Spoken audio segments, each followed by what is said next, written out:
네, 이재명 정부 첫 정기국회 막이 오른 가운데 예산과 개혁 입법을 두고 여야 강대강 대치가 지속될 전망인데요.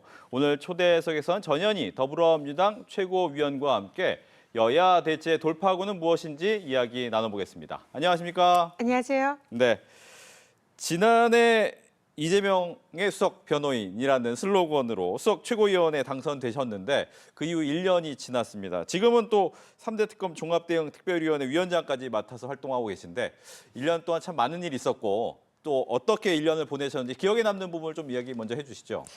1년이 정말 진짜 10년 같았다 그런 네. 생각이 듭니다. 정말 많은 일이 있었는데요. 기억에 남는 것은 전당대회 때 최고위원으로 당선이 된 것, 그리고 12월 3일 비상계엄 해제, 그래서 헌정 질서를 바로 세운 일, 그리고 지난 대선에서 승리한 날, 여러 가지 기억들이 굉장히 주마등처럼 지나가는데요.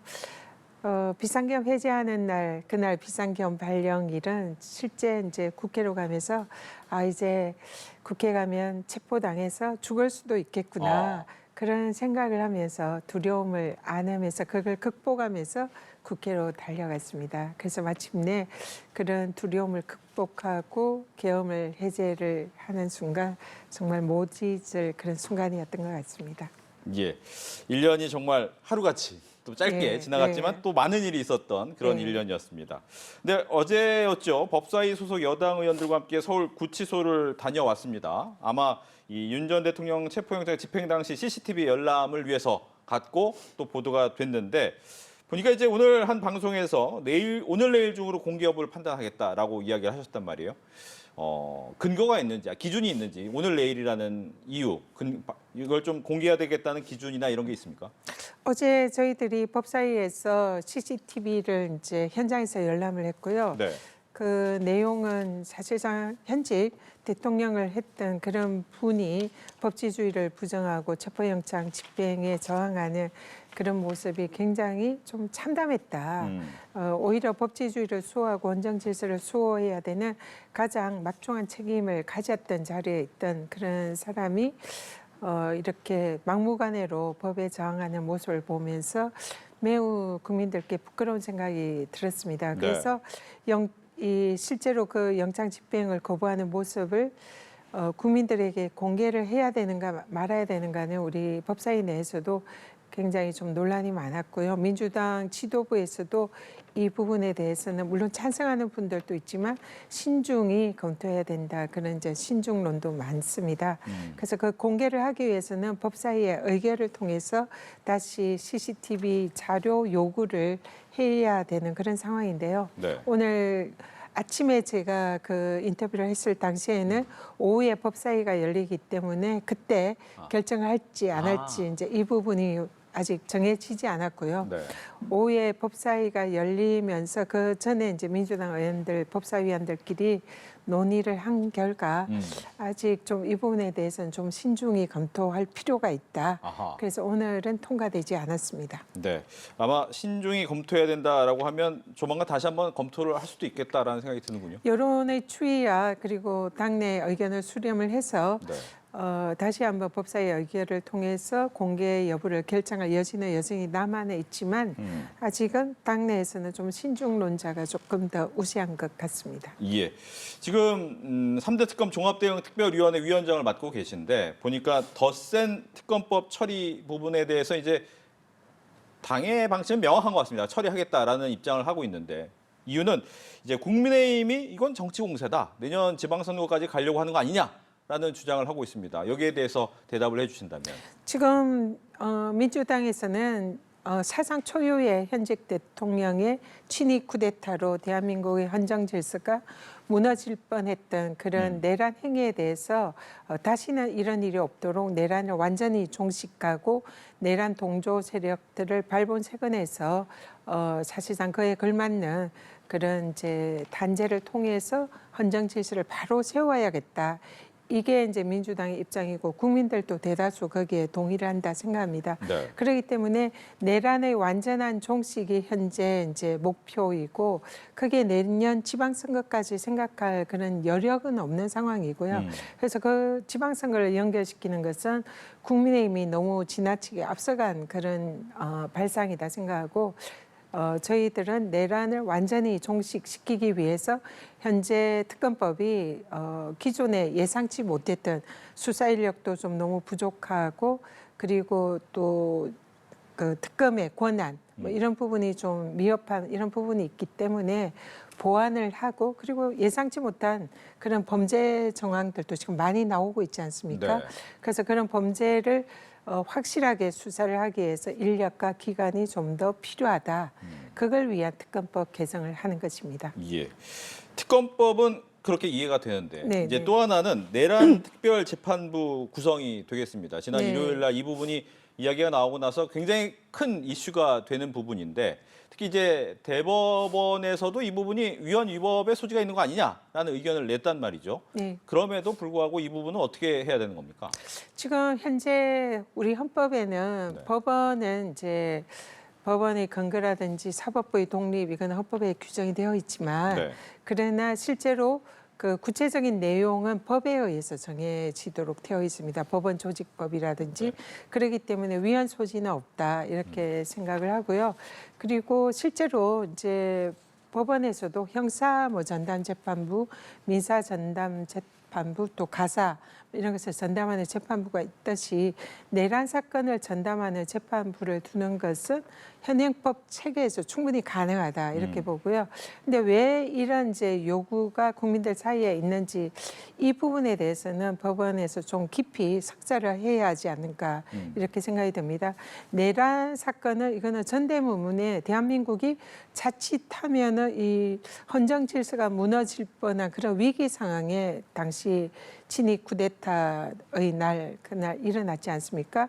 그 이후에도 이제 밝혀지는 것이 실제로 이 내란 세력들이 대한민국을 접수해서 사실상 그들의 나라로 만들려고 했던 그런 정황들이 다 드러나고 있는 상황에서 이 내란을 종식하고 사법 정의를 구현해야 되는 가장 최종의 책임은 사법부에 있다.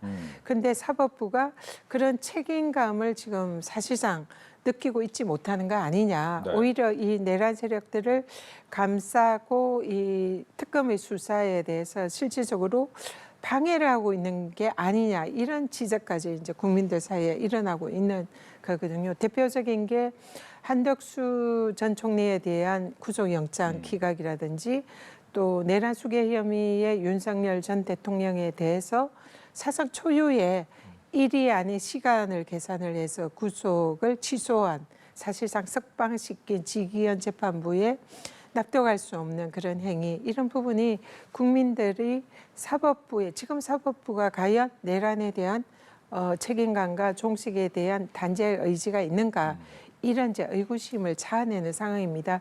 그렇기 때문에 아예 차제에 법원에 내란을 전담하는 재판부를 두어서 국민들의 이런 이제 의혹, 사법 불신을 해소하고 내란에 대한 책임감을 가진 재판부를 구성해야 하는 거 아니냐. 이런 이제 얘기가 지금 나오고 있는 배경인 거죠. 네, 뭐 위헌 위법이 아니다라는 주장에 대해서는 알겠는데 문제는 이렇게 법을 만들다 보면 법원 특별 재판부를 만들다 보면 오히려 사법부의 독립보다는 정치의 사법부가 나중에 귀속되는 거 아니냐라는 지적도 나올 수 있지 않겠습니까? 네, 그래서 사법부의 독립을 침해하지 않는 것이 굉장히 중요한 화두다 생각하고요.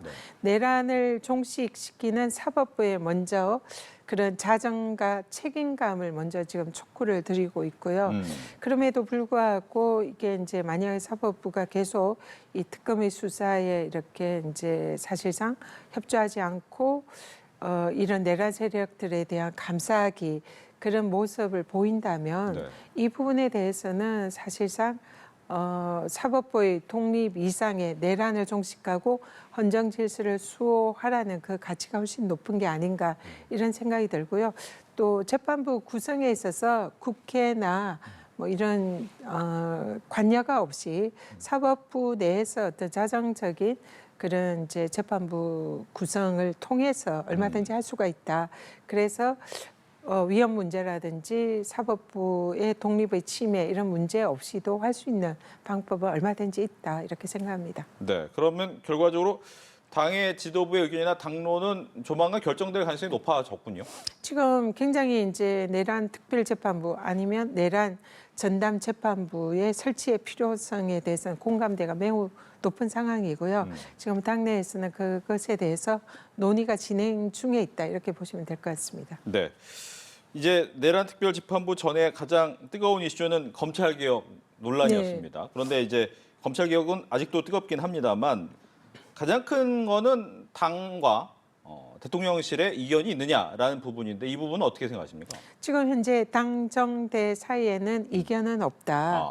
그래서 이번 추석 전에 검찰청을 폐지하고 수사와 기소를 분리하겠다. 이 원칙은 모든 당정대 구성원들이 공감을 하고 있다. 큰 원칙은. 예, 네. 그래서 여기에 대해서 이견은 없다.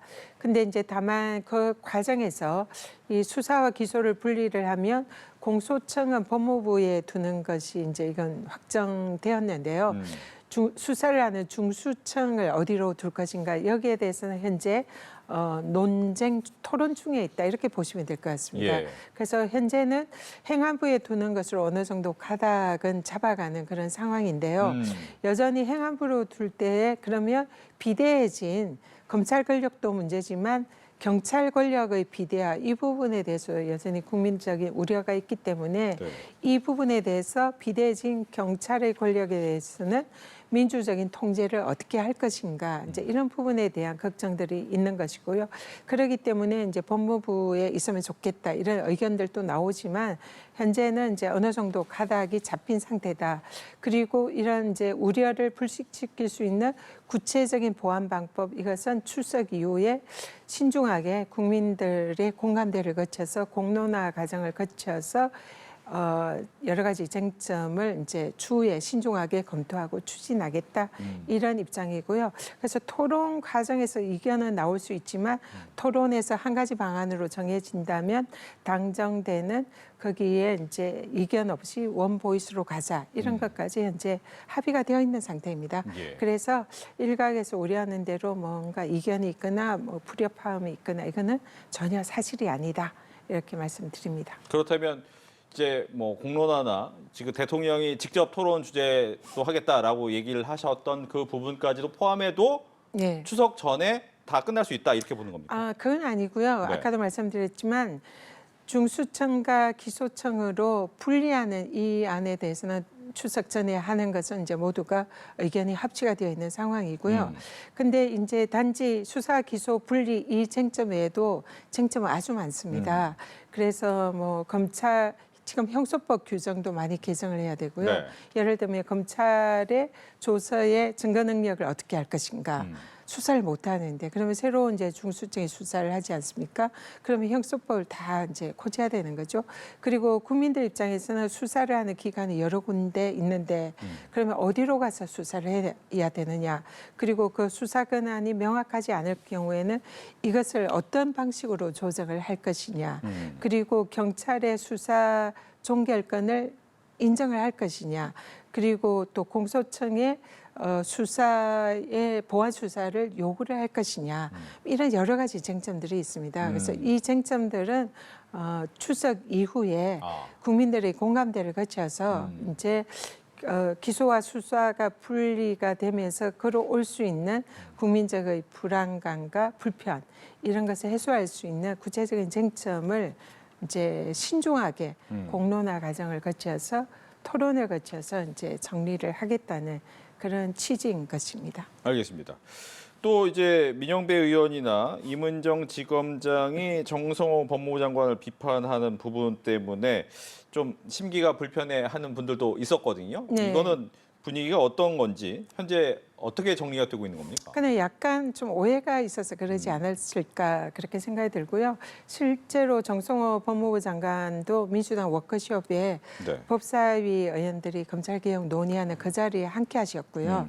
그리고 이제 법무부의 그 검찰개혁에 관한 입장도 말씀하셨고 네. 공감대를 가진 이제 의원들도 상당수가 있었습니다. 그렇지만은 정성호 장관이 이제 말씀을 하신 것은 당에서 정하면은 거기에 이견 없이 따르겠다 이런 입장을 말씀하신 거고요. 정성호 장관께서도 어느 정도 경찰의 권력이 비대한데 여기에 대한 민주적 통제 방안이 현재로는 없는데 이 부분에 대한 이제 우려를 이제 표명하신 거고 그러면 이제 법무부 쪽으로 중수청이 가는 게 이제 좋지 않겠냐. 그리고 그런 검찰의 권력의 비대화를 막고 실제로 국민들을 위한 검찰 이제 개혁 방안을 또 말씀을 하신 걸로 생각이 들거든요. 그리고 이런 것은 이제 토론 과정에서 얼마든지 나올 수 있는 의견이다 생각합니다. 그리고 치열한 토론을 거쳐서 가장 국민들에게 적합한 방안으로 아까도 말씀드렸지만 결정을 할 거거든요. 그럼 거기에 이견 없이 정성호 장관께서도 동참을 하고 함께 하겠다, 따르겠다 하셨기 때문에 사실 법무부 장관께서 검찰 개혁 의지는 확고하고 그 과정에서 본인의 아니면 법무부의 이제 입장을 말씀하신 것에 불과하기 때문에 네. 검찰 개혁 의지가 없다 이런 지적은 맞지 않다 생각합니다. 알겠습니다. 마지막으로 이재명 대통령이 이제 여야 지도부 회동을 요구했고 그 부분이 좀 진행되고 있는데 문제는 이게 성사가 되더라도 여야의 이른바 악수 아니면 네. 협치 이런 모습이 과연 보일 것이냐라는 부분에 대한 의문점이 있습니다. 여야 협치가 좀 어렵습니까? 여야 협치는 저희들도 가장 바라고 있는 부분이고요. 당연히 협치를 해야 된다 생각합니다. 우리 그 이제 정청래 대표께서 협치는 없다라고 말씀을 하셨는데 그 협치가 없다가 방점이 찍힌 것은 아니고요. 그 앞에 전 단계의 조건이 더 중요합니다. 조건이 뭐냐면 지금 국민의힘이 비상계엄에 대해서 네. 그리고 내란에 대해서 그리고 윤석열의 탄핵에 대해서 정말로 반성하고 국민들에게 진정성 있는 사과를 해야 이 대한민국의 이런 적어도 공당이라고 할 수 있지 않겠냐. 그런 전제적인 조건을 갖추지 않는다면 협치가 어렵지 않겠냐. 이런 제 취지의 말씀을 하신 거고요. 네. 그래서 국민의힘이 이번에 전당대회에서도 사실 굉장히 극우에 가까운 이런 이제 발언들도 많았고 내란과 비상계엄에 대해서 사실상 감사하게 하는 거 아니냐 이런 지적들이 많았지 않습니까? 근데 내란과 비상계엄이라는 것은 이미 헌재에서도 위헌이다. 그래서 헌정 질서를 파괴한 것이다. 그런 취지로 탄핵이 되었지 않습니까? 그렇다면은 지금 헌법 질서 하에 있는 대한민국의 정당은 거기에 대해서 당연히 반성하고 내란 수괴 혐의 윤석열 감싸기는 더 이상 하지 않고 국민들에게 사과를 해야 되는데 그런 것이 없었단 말이죠. 그리고 오히려 더 전환길 내란에 사실상 동조한다는 그런 의혹이 있는 그런 사람들의 휘둘리는 그런 모습은 공당으로서 좀 어렵지 않느냐 이런 제 입장인 거고요. 그런 게 전제가 된다면 당연히 협치하고 대한민국 코를 위해서 여야가 상생하면서 갈 수 있다 그렇게 생각합니다. 네, 이렇게 해서 오늘 초대석은 전현희 더불어민주당 최고위원과 함께했습니다. 오늘 얘기 잘 들었습니다. 네, 고맙습니다.